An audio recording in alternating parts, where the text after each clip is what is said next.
So, hi guys. We've got the B&B show here right now. We've got Brian Glick. We've got Brian Nacci. Thanks for making it happen. Of course, my pleasure. Good to see you. My pleasure.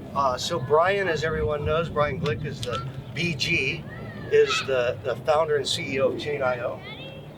Brian Nacci is not only just an old friend, but he's the SVP and a partner at OpenTrack. So, gentlemen, welcome to sunny Philadelphia. And it's the first leg of our spring 2020, now never-ending North American tour. And you're our first thought leadership session, gentlemen. Wonderful. Well, I'm glad to be here. I can't speak for him. Fair enough. Very happy to be here.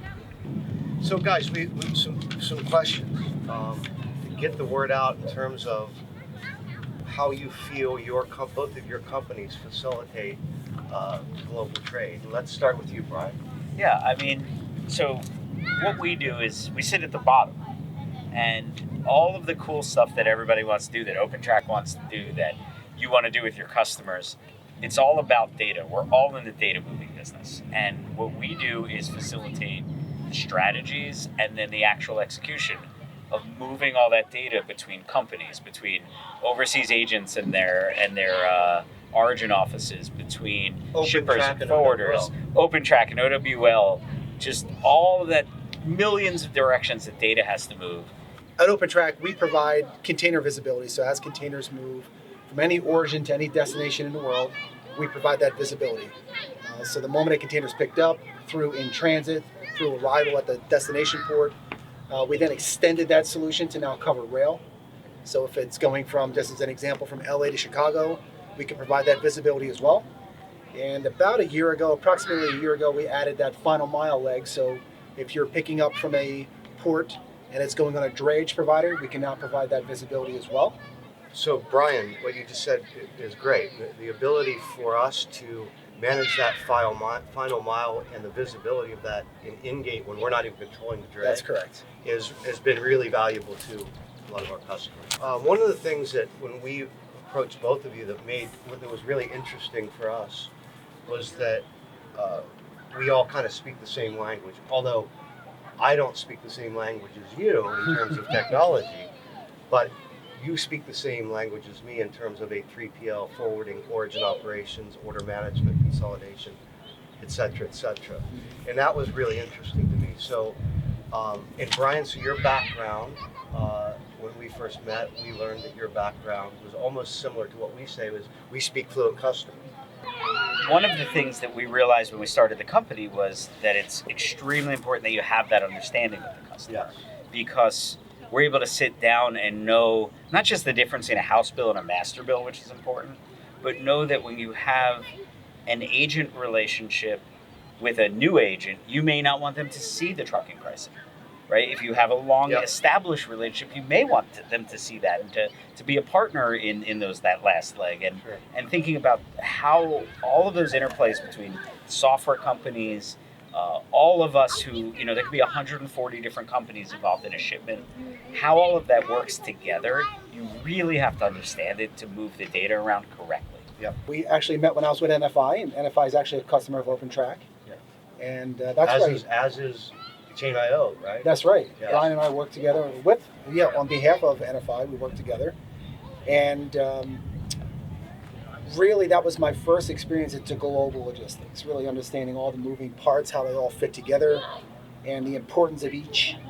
And that really prepared me for my next role. I went to work for another company, Ascent Global Logistics, where we then did similar to what NFI did. And I took all those experience and all that knowledge with me to OpenTrack, where I can now understand some of the challenges of the customers, whether you're a 3PL or a shipper, what their focus is, and where their pain points are. So I'm able to relate. Right.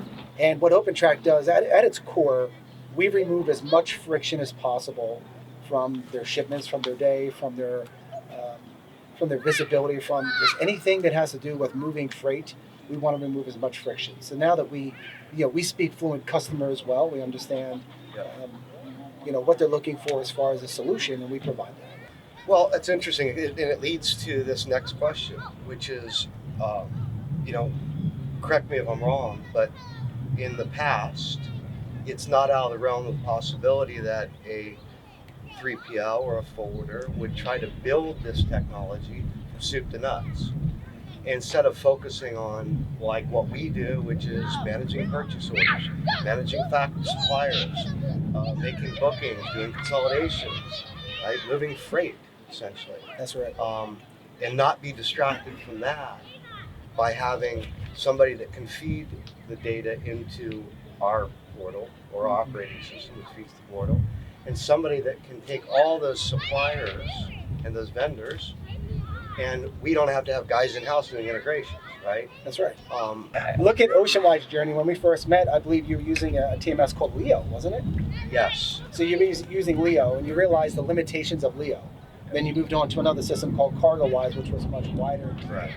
And then from there, you realize your customers are asking for more, an easier to use interface, more visibility, the ability to work with each other without that friction. Right. And then from there, you then moved on.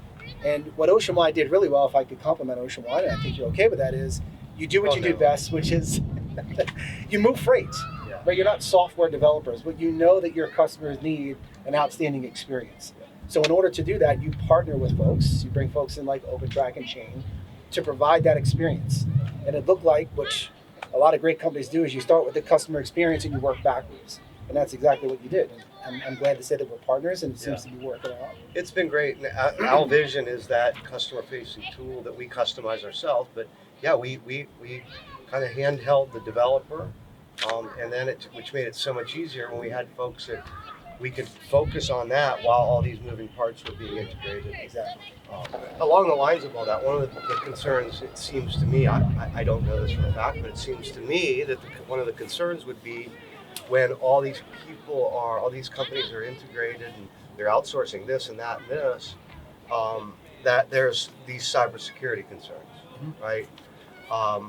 We are well aware of that, so we've gone after our ISO 27001.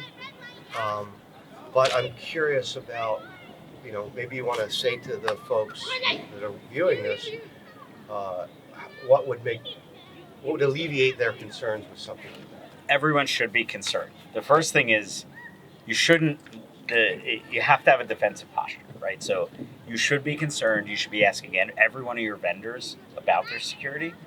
But the thing to keep in mind is that, kind of back to that core business conversation, as a provider, security is our core business, right?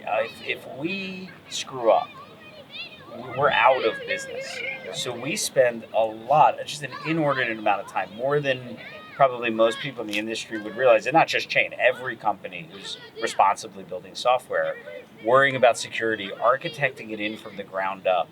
And when I look at the companies that have the biggest issues, the most public-facing problems, they generally tend to be ones that have not migrated out of their own self-hosted environments, because it's very hard inside the culture of a company that's managing cash flow on freight transactions to also have this same built-in concern about security.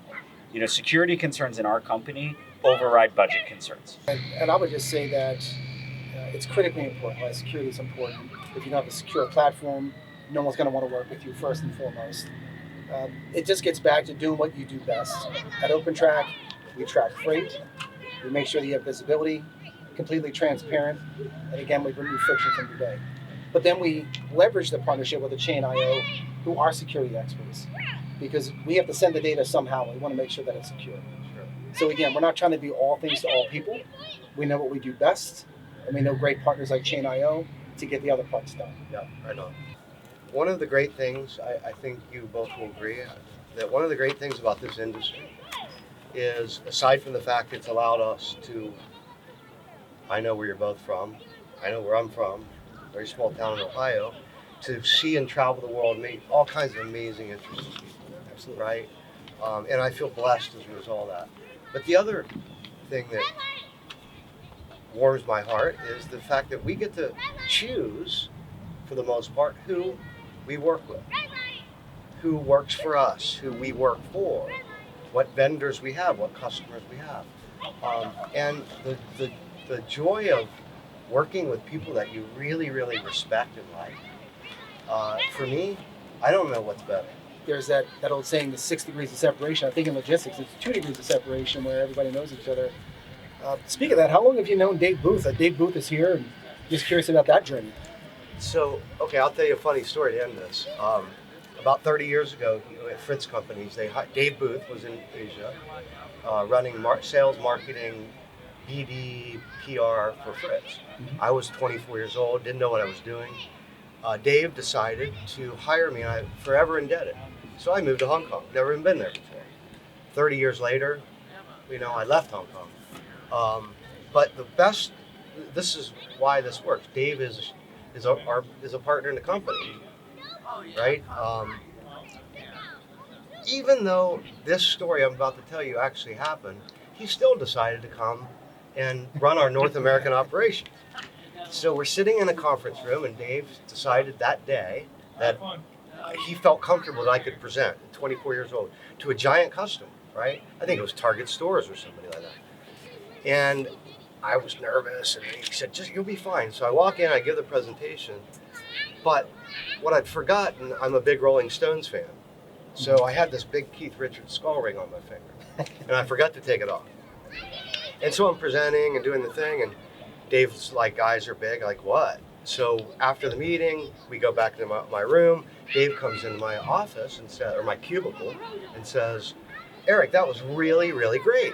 It was fantastic, man. I thought you were really, really good, really fluid, you're on it. Mm-hmm. He said, but if there's one thing, if you ever wear that skull ring in front of a customer again, I'm going to cut it off, your finger off, and shove it up you know where, right? 25 years later, we're back together, the band's back, and he's Dave Booth, the guy's fantastic, right? And you're still not wearing the ring. I have it in the argument, yeah. I should have brought it out right now. But yeah, good observation. Anyway, guys, thank you, Brian. No, awesome. It's a real pleasure. Our relationship means a ton. Thank Brian you, Nacci, you're fantastic. Thank you, Brian. Guys. See you. So with that, let's have some more wine, yeah? All right. Cheers. Cheers, guys. Yeah.